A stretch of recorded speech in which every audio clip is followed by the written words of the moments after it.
What is up, football fans? Welcome. Happy Saturday. This is week 8 of the NFL. Let's jump right into it. I'm here with my good friend, as always, Cal. Let's jump right into that Thursday night review. Cal, if you want to take it away, talk about what you saw from the Buffalo Bills on Thursday night. Yeah, this is a game that Buffalo really ran away with after the first half. And it's kind of weird to think that the Buccaneers were one Hail Mary away from making this very different. But of course, it went in the Bills' way. The Bills just dominated this whole game.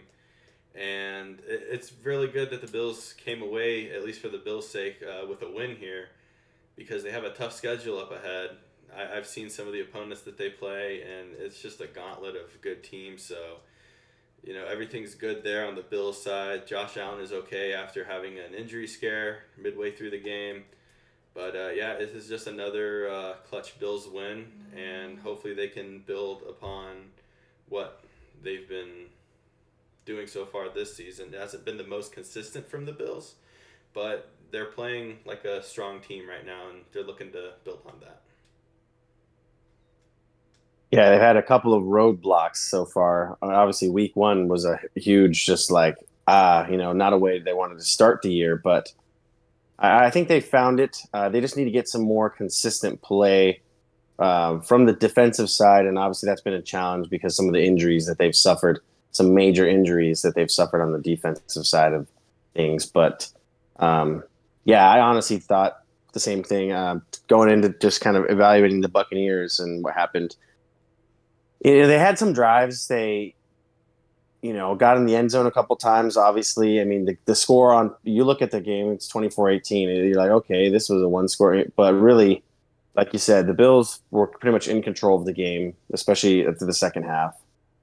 And it's kind of the story of Baker Mayfield's career. Really, is this game in a nutshell? Is just I feel like he's just not able to do enough. You can't. I don't think that Baker Mayfield has really ever been the guy, or at least is not anymore, the guy that you can just put the ball in his hands and he's going to make something happen. He doesn't have a threat. He's not a running threat, really. I mean, he's just not the kind of guy who's strong enough to stand in the pocket and deliver some of those tough throws. And some maybe I'm completely far off. Some people would say I've watched enough Baker Mayfield in his 5 years in the NFL, and I just don't. I don't see. In my opinion, the Buccaneers are a loss or two away from maybe giving Kyle Trask a shot and seeing how he looks as a starter. But yeah, I mean, Evans and Godwin both had decent fantasy outputs. Rashad White had a nice PPR game.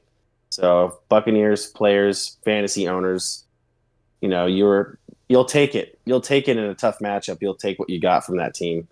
But definitely hoping that they can. Those are some guys those are some skilled guys, and you want to see them get a little bit more action here down the road. But I'll jump right into the injury segment this week.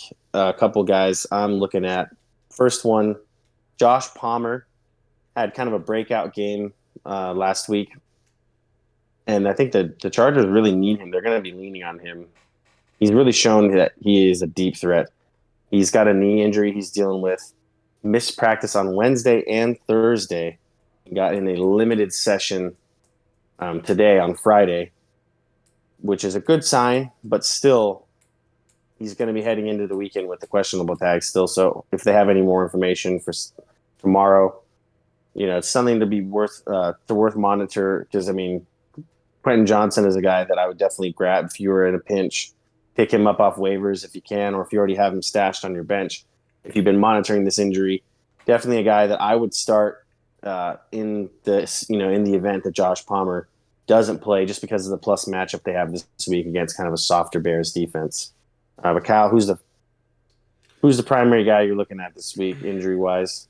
Primarily, right now, my first guy at least is David Montgomery, and he's trending towards being out here. They haven't claimed him to be doubtful yet. He's still listed as questionable, but he didn't practice today, and it's just not looking good for his chances playing for the Lions. So the next man up will be Gibbs. So Gibbs owners, that's me included, we'll be keeping an eye out on that. And yeah, we'll probably see some increased production from Gibbs if Montgomery is indeed out, and they might even play him on a snap count, Montgomery, if he is good to go, because it looks like this injury has been bothering him all week long. So, yeah, it's just not looking good so far for David Montgomery owners. Yeah, Gibbs had a pretty nice performance last week without him. So obviously, Jameer Gibbs fantasy owners are kind of fingers crossed that he won't start this week. But what's the next guy you got? My next guy is Brock Purdy. Earlier in the week, they were kind of leaning towards that he would not be playing this week. However, news as of today looks like that Kyle Shanahan is confident that he will pass concussion protocol and play in this game against the Bengals. It's going to be a tough game for both sides, obviously, and that's huge for the 49ers. So we'll kind of see how the injury affects him in this game, if he's the same old Brock Purdy we know, or if he's going to kind of struggle through it. He didn't look like himself the fourth quarter against the Vikings and with those couple mistakes he had. So we'll see how he performs in this one. Yeah, they're definitely the 49ers looked a little out of sync there in that game at certain points. But speaking of another quarterback that I'm, you know, optimistic even in the future he'll get back here within the next month. But Justin Fields has been ruled out again officially as of around noon today. That thumb injury obviously is still gonna bother him for at least a couple more weeks. Thankfully, it's not something major like to his body or whatnot. So he'll still have his running upside when he comes back, but they are just still waiting for that thumb to heal and for him to get his grip strength back in his throwing hand so that he's able to be effective as a passer. And Tyson Bagent will take the ropes again this week. He looks pretty decent. Managed that game, made some plays when he needed to. Last week, and there's another. Chargers defense has been suspect all year, and we'll see. Uh, if this Chicago team can make some plays, I mean, they might come away with another win and might surprise people this week. So I also believe that they do have the home field advantage as well. So, um, but yeah, we'll move on from our injury segment here, and we'll start talking about our games of the week. A lot of good games this week. I will just say there's a lot of games to choose from, and none of them are really a standout. But there's a lot of going to be some shootouts this week, I think. The one that I'm looking at specifically is the Rams at Dallas. Dallas coming off of a bye, and I think that this team, they needed this bye to kind of collect themselves, practice, and get a little bit more on the same page. They've had some games this year where they just kind of looked like a completely different team than what we saw like in week one, and the team that they want to be known as.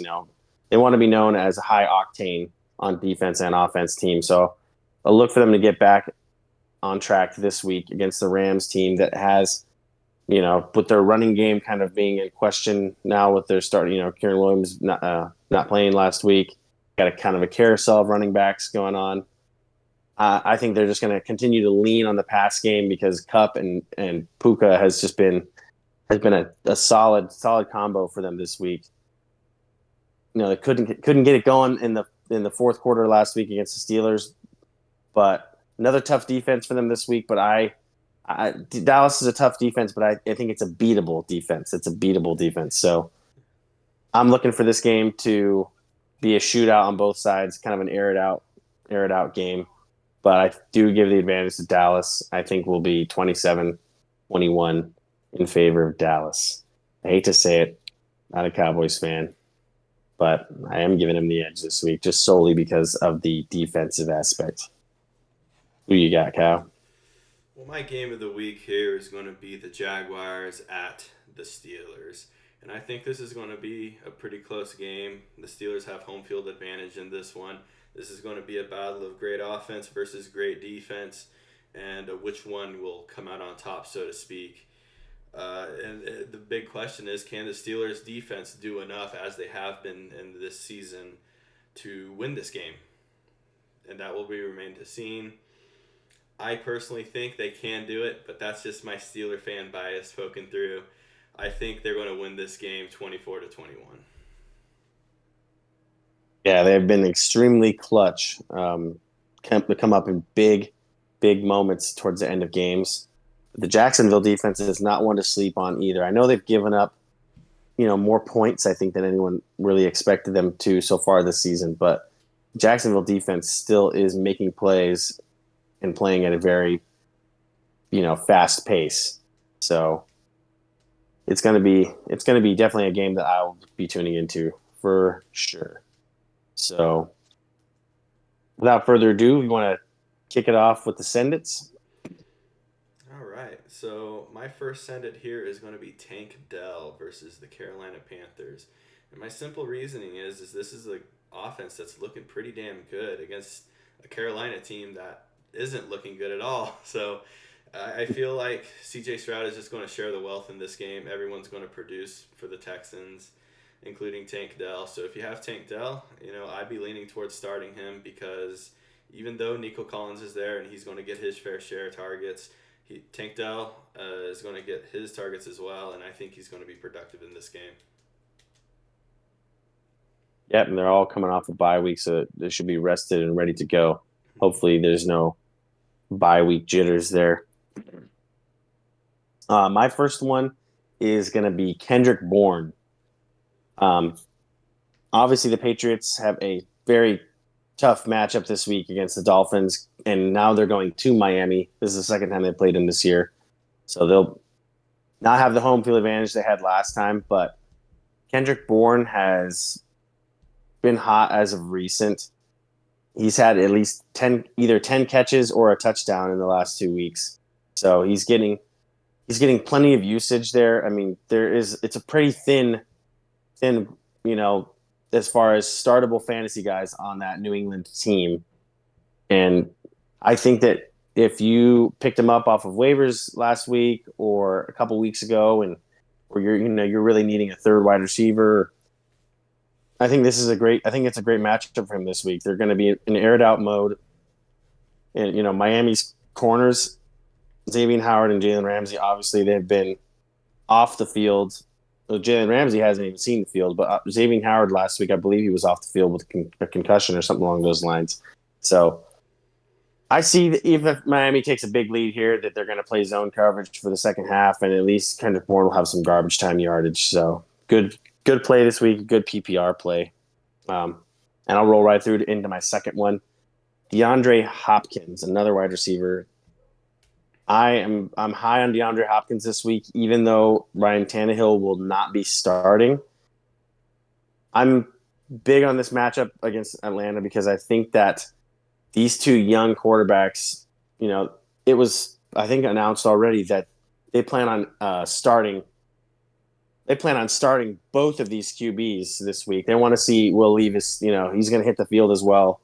So, with that being said, I think that they're gonna look to their number one guy. They're gonna look to the guy who's open. They're gonna look to the guy who has the best hands on the field.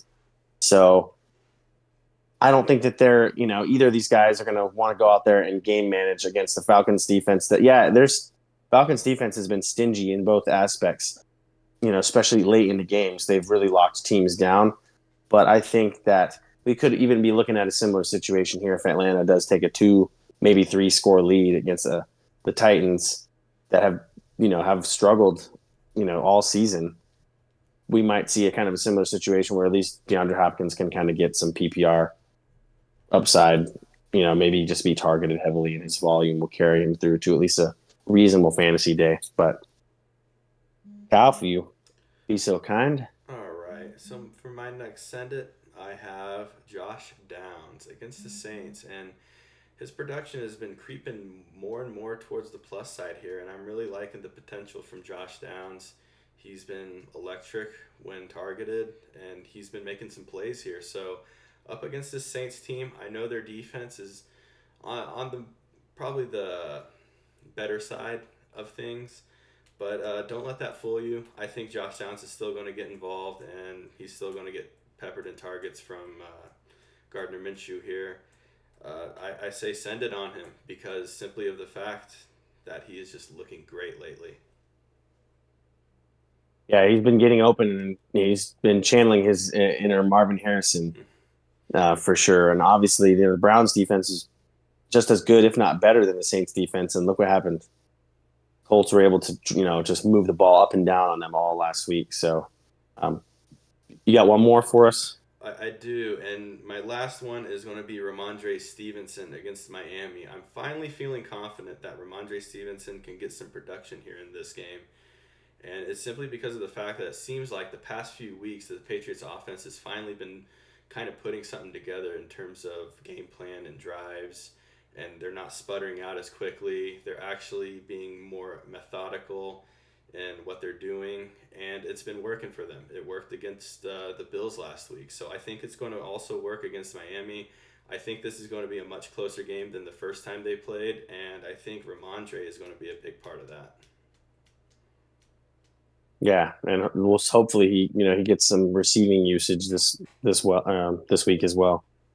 My last send it, I'm going with Gardner Minshew, the Minshew mania. I know that a lot of people are going to go, oh, he's had a lot of turnovers.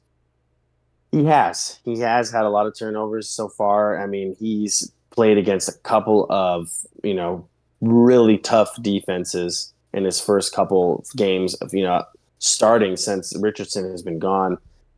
And he's made some mistakes, but his O line, some of those guys have kind of let the Colts fans down here this last couple of weeks. But anyway, beside that point, you got it.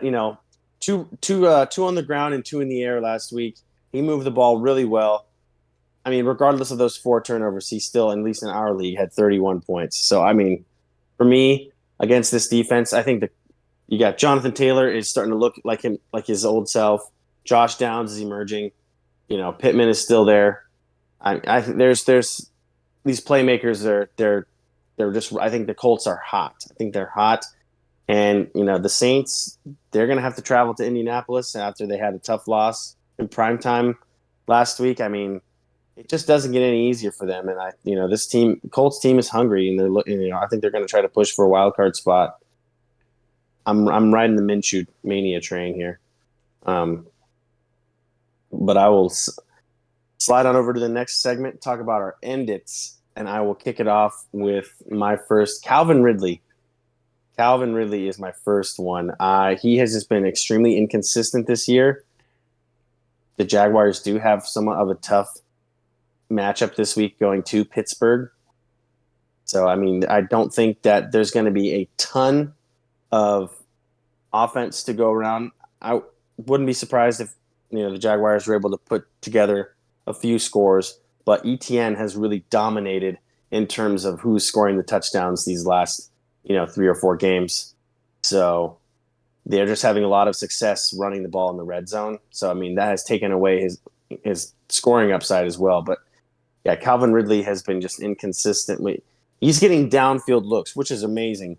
But he's also, they're asking a lot of him as far as he's getting the number one coverage, and he's having to make plays for some of his looks. So it's kind of been an unfortunate culmination of multiple things. But I don't think you can trust him this week.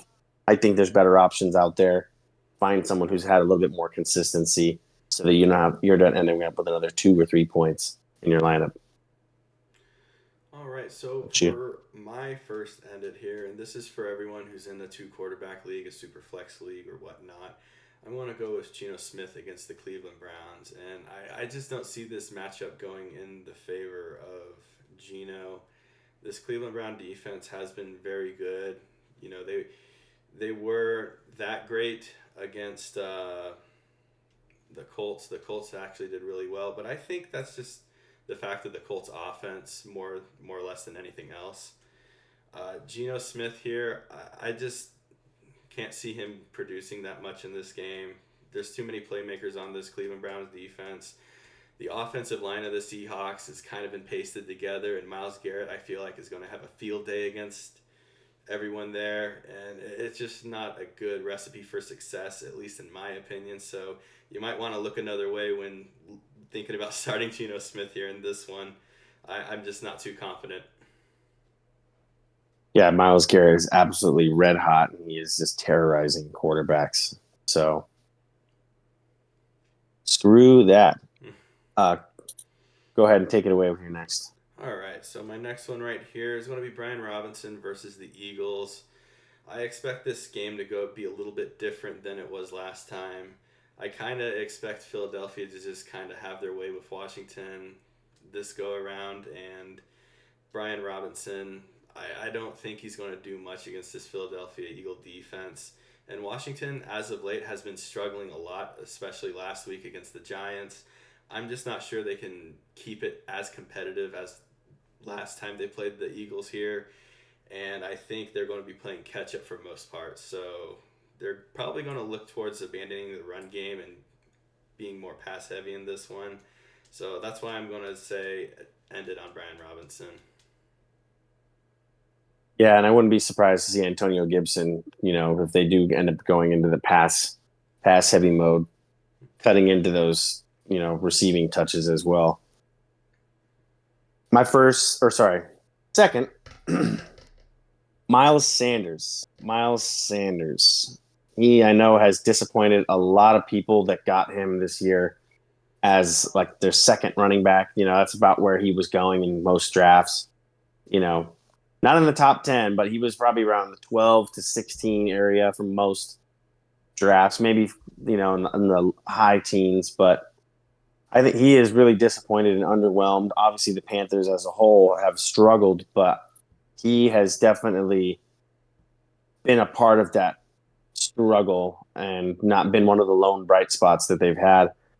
And Chuba Hubbard last year, he was at some points was a breath of fresh air for the team last year, with the carousel of running backs that they had. But he is starting to cut into Miles Sanders, touches and his field time. So I think that's likely to continue until we see, maybe a breakout from him, which I mean, doesn't seem likely against this Texans defense that has been in the middle of the pack for the most part, but they have played some games where they've really shocked people, and obviously they're in Houston, so I would definitely end it on him wholeheartedly. Next person, also in the NFC South, Desmond Ritter. I'm gonna say get rid of him this week. He uh, he has salvaged some of his weeks with some rushing scores, and I know Bijan Robinson. If you own any of the Atlanta Falcons running backs, you go absolutely, you know, uh, just bonkers seeing him vulture these rushing touchdowns. It's frustrating to see a quarterback struggle so much in certain situations, and then when they finally get down to the goal line, he feels like he's entitled to the touchdown. It's just like, Bijan Robinson exists here. Like this is the hyped rookie that we're waiting to see have some extreme fantasy value that he hasn't had yet. But Desmond Ritter has just played very poorly against most of these teams this year. I keep him far out of your lineup. Keep him far out of your lineup this week. Um, don't really have much else to say about that. I'm not a fan. Not a fan. Kyle, who's your last one? All right, my last one for this episode is Damian Pierce against Carolina. I just feel like this is going to be the game where CJ Stroud's just going to air it out, and Pierce, he hasn't really been doing a crazy whole lot. It's kind of been the street CJ Stroud show, as I've kind of been alluding to earlier. And, Pierce, I don't know if he's going to be that running back that the Texans are going to rely on, in future years or whatnot. Maybe eventually he can get it into second gear here and start producing more, but I just don't see him being super productive if you have to absolutely start him, then maybe consider it, since this Carolina Panther defense it's been on the field all the time this season, and they've been playing tired. But honestly, I think CJ Stroud is just going to win this game with his arm, and everyone's just going to kind of take a back seat after they're up 3 touchdowns or so. So, anyways, that's why I feel like Damian Pierce isn't going to be super productive in that game. Yeah, and Devin Singletary has even started to kind of cut into his workload a little bit. So he's had the volume, but not not a good look so as far as his yards per carry and whatnot. But let's jump into our last segment here today. Um, Talk about who is this week's waiver wire warrior.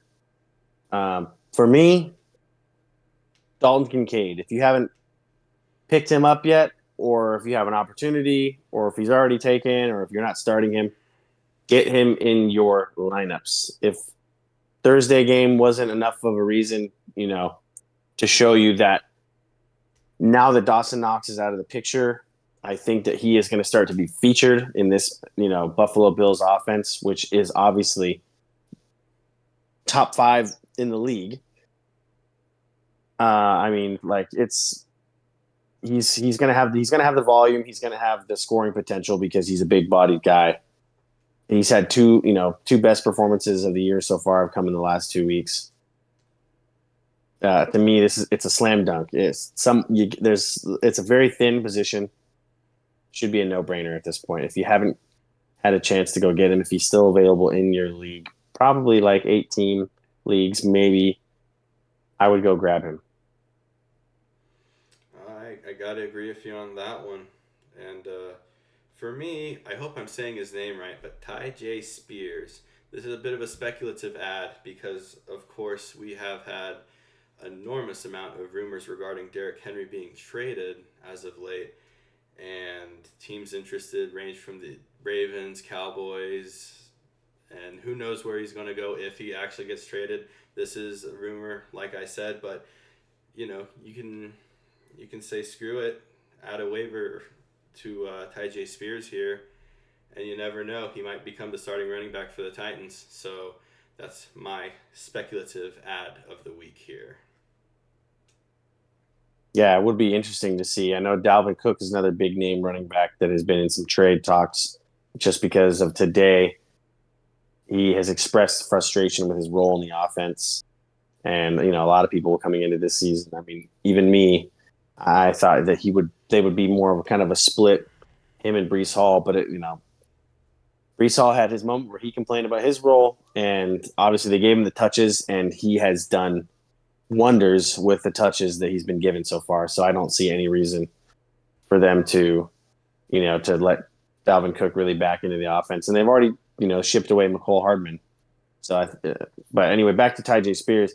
Yeah, he's flashed some big play potential, and obviously, even if Derrick Henry doesn't get traded, with as much volume as he gets and his age and the bang up he has on his body, he's an injury away from becoming, a very coveted running back. So, but that's really all we got for you this week, guys. We appreciate you tuning in. Tune in on Monday. On Monday, we don't know what time yet. We are going to go live and do a little special Halloween episode before the Monday night game. So tune in for that. We'll do, we might be dressed up. Who knows? You know, maybe this is a mask. Anyway, tune in for that. But good luck in your matchups this week, guys, and we'll see you on Monday.